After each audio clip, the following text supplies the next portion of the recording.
자, 여러분께서 궁금해하실 것 같은 삼성전자에 대한 이야기를 가지고 왔는데요. 4월 둘째 주면은 이제 삼성전자의 잠정 실적이 발표가 되죠. 아무래도 4월 증시의 최대 분수령이 될 것이다라는 시선이 많습니다. 그런데 최근 시장은 AI 반도체 수요에 대한 의구심 그리고 1,500원을 넘나드는 고환율이라는 두 가지 거대한 파도 앞에 서 있습니다. 지난주에 공개됐던 구글의 터보 퀀트 이후에 우리 이 삼성전자와 SK하이닉스 이제 메모리 압축 기술이기 때문에 '메모리에 대한 수요가 크게 줄 것이다.'라는 우려 속에서 이 삼성전자와 SK하이닉스가 주가가 좀 흔들리는 모습을 보였고, 이제 1,500원이라는 고환율이 뉴 노멀인 시대가 왔던 완 온 걸까 생각이 들기도 할 정도로 정말 고환율 시대가 계속해서 이어지고 있는데요. 이렇게 큰 거대한 파도 앞에서 기회가 온다는 격언처럼 반도체 업황의 이 대반전 그리고 고환율이 가져올 수출주의 실적 폭발 가능성에도 또 한편으로는 시장에 이목이 쏠리고 있습니다.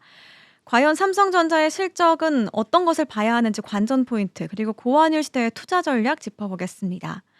최근에 터보컨트 같은 새로운 기술적인 개념들이 등장을 하면서 메모리 수요 감소에 대한 우려가 제기되기도 했는데요. 하지만 전문가들은 이를 일시적인 잡음으로 분석하는 경우가 있습니다. AI 시장이 커질수록 데이터 처리 속도 그리고 효율성을 위한 메모리 총량은 오히려 늘어날 수밖에 없기 때문인데요. 시장의 시선은 이제 삼성전자가 보여줄 그 숫자에 고정이 되어 있습니다. 이번 1분기 영업이익 컨센서스가 이 40조 원 안팎으로 형성된 가운데, 만약에 이 숫자를 상회하는 어닝 서프라이즈가 확인이 된다면 반도체 업황 회복은 단순한 기대감을 넘어서 이 확신으로 바뀔 것입니다. 특히 계속해서 적자를 보여줬던 파운드리 부문의 손실폭이 얼마나 줄어들었는지, 그리고 고부가 가치 제품인 HBM과 낸드 플래시의 실적 기여도가 어느 정도인지가 이번 발표의 핵심 관전 포인트가 될 전망입니다.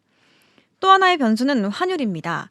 이제 1,500원 이상의 고환율은 수입 물가 상승이라는 부담을 주기도 하지만, 또 한편으로 우리 경제의 버팀목인 이 수출 기업들에게는 강력한 실적 개선의 촉매제가 됩니다.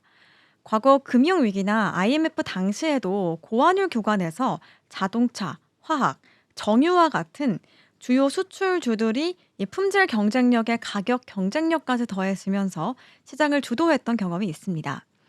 현재 반도체와 자동차를 포함한 주요 수출 업종들은 환율 효과만으로도 상당한 영업이익 증대 효과를 누릴 수 있을 것으로 예상이 되는데요.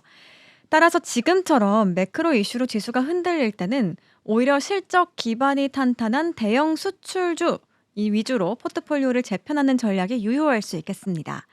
시가총액 상위권의 중대형주 중 저평가된 종목들이 환율 수혜를 입고 반등할 때 시장의 주도권은 다시 이들에게 돌아올 가능성이 큽니다. 그래서 삼성전자의 실적 발표는요, 단순한 기업의 성적표를 넘어서 2026년 대한민국 증시의 방향성을 결정할 역할을 할 거로 보여지는데요. 금리 변동성과 지정학적 리스크가 여전하지만 결국 주가를 움직이는 가장 정직한 동력, 기업의 이익이 되겠습니다. 고환율이라는 파고를 넘어서 우리 수출 기업들이 보여줄 실적의 반전이 이 4월 증시의 훈풍으로 이어질 수 있을지 함께 주목해 보셔야겠습니다. 삼성전자의 실적 발표를 앞두고 함께 봐야 될 포인트들 짚어봤습니다.